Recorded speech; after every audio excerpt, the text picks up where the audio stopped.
Everyone watched cartoons as a kid. They were weird, they were loud, sometimes they didn't make sense, but we never missed a single episode.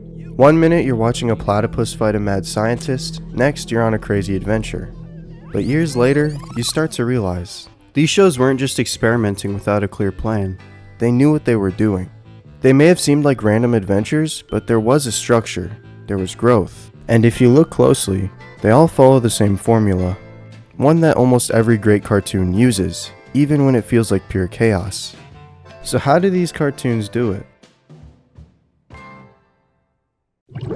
Every great cartoon has three key elements: a story arc, a repeatable premise, and holistic growth. The story arc is simple. It just needs a beginning, middle, and end. Holistic growth is a little bit more interesting. It's what changes throughout the show, even if the plot resets every episode. But the repeatable premise is what I really want to focus on for this video, because that's where it gets a little bit more confusing, especially when trying to streamline the concept across many different types of cartoons. So think of it almost like a deck of cards. The story arc is the game that you're playing. Let's say you want to play poker. There are many different styles of poker, whether it's Texas Hold'em, Omaha, or draw poker. They're all poker, have a similar premise, but are different styles. Those different styles are the different cartoons.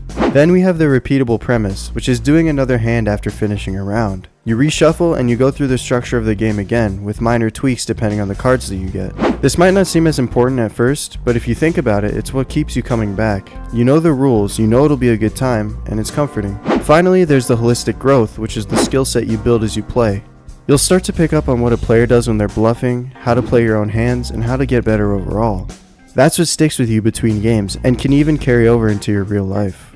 Once these core elements are locked in, you've got the backbone of a solid cartoon. But what really sets the greats apart is style.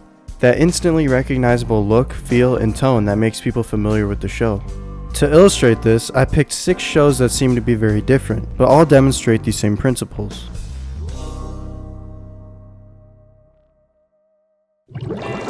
Let's start with what many consider to be the greatest cartoon of all time, SpongeBob SquarePants. SpongeBob became wildly popular, even among the parents who claimed to hate it, because its humor resonated across age groups. Deep down, many of them actually enjoyed it too. And SpongeBob follows the cartoon formula almost perfectly. Each episode includes a complete story arc, exposition, rising action, climax, and resolution.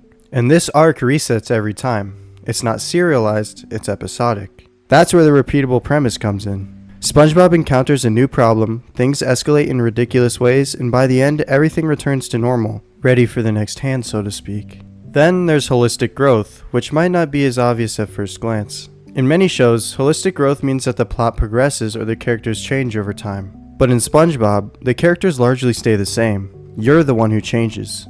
The more you watch, the more emotionally connected you become.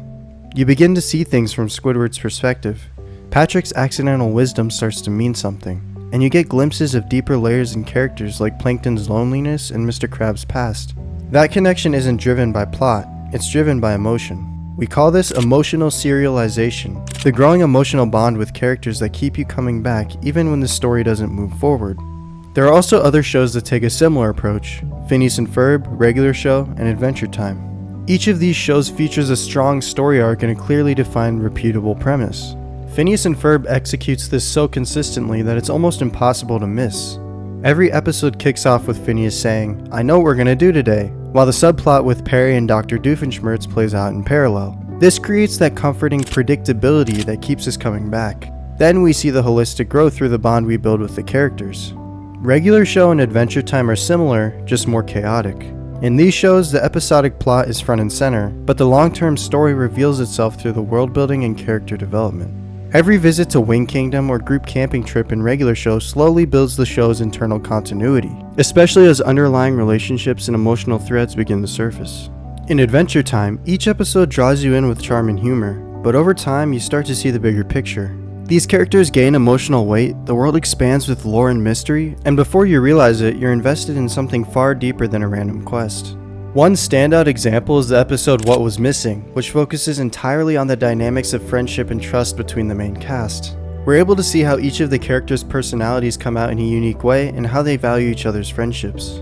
But here's where things get interesting. Adventure Time and Regular Show start like episodic cartoons, but eventually they break the formula.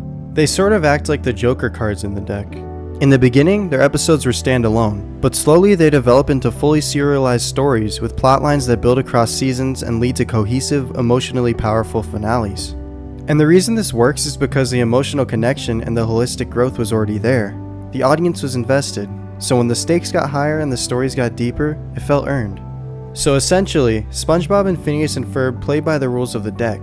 Regular show and Adventure Time start that way, but then throw in some jokers.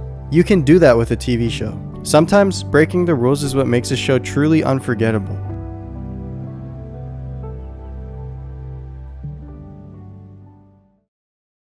Now we get into our most story-driven cartoons, Gravity Falls and Avatar: The Last Airbender. These shows stand apart from the others because they're much more serialized. The story doesn't reset each episode, it moves forward. Let's start with Avatar. From the beginning, the show has a clear timeline and goal. Aang has to master the elements and prepare to face the Fire Lord. Each episode usually brings a new location or challenge, pushing the group further on their journey.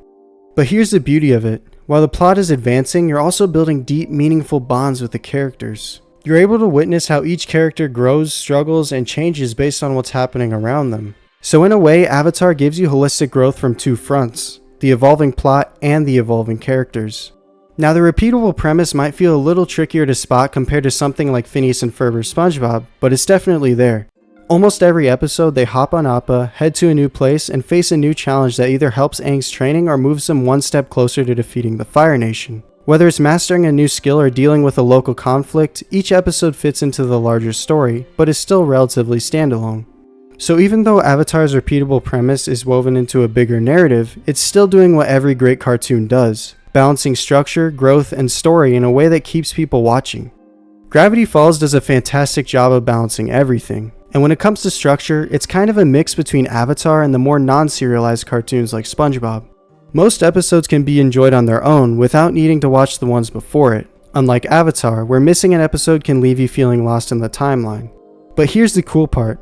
Even though many Gravity Falls episodes work as standalones, each one still contributes to the larger mystery. Whether it's revealing more about the town, uncovering secrets about Grunkle Stan, his brother, and the books, or building up Gideon and Bill Cipher arcs, every episode feeds into the bigger picture and ultimately leads to the finale. And on top of all that, you build a strong emotional bond with the characters. You feel their internal struggles, their relationships, and their personal drama, which makes the emotional payoff hit even harder. Because of this balance, mixing standalone episodes with an overarching mystery and deep character work, I think Gravity Falls is one of the best examples of how to combine all the key elements of a cartoon. It's easily up there with some of the greatest cartoons of all time. These shows might look chaotic on the surface, but behind the randomness is structure. Behind the jokes is emotion, and behind the episodes is growth. That's what makes them timeless. Cartoons aren't just fun entertainment, they quietly teach us vital life lessons. Adventure Time dives into themes of existential meaning, growing up, and the tension between fun and responsibility. Regular Show also tackles what it's like to grow up, but also how to navigate friendships and face the realities of work and adulthood. Phineas and Ferb reminds us of the joys of childhood, the power of imagination, and making the most of every single day. SpongeBob celebrates optimism, resilience, and finding joy even when life is absurd or frustrating, while also weaving in deep and existential episodes. Gravity Falls teaches us about curiosity, trust, and questioning what we think we know. And Avatar: The Last Airbender weaves together themes of balance, responsibility, forgiveness, and standing up for what's right. In the end, that's the magic of cartoons. They make us laugh, they make us think, and they stay with us long after the final episode. Because no matter how old we get, they remind us of something simple but profound. There's always more to learn, more to feel, and more to imagine.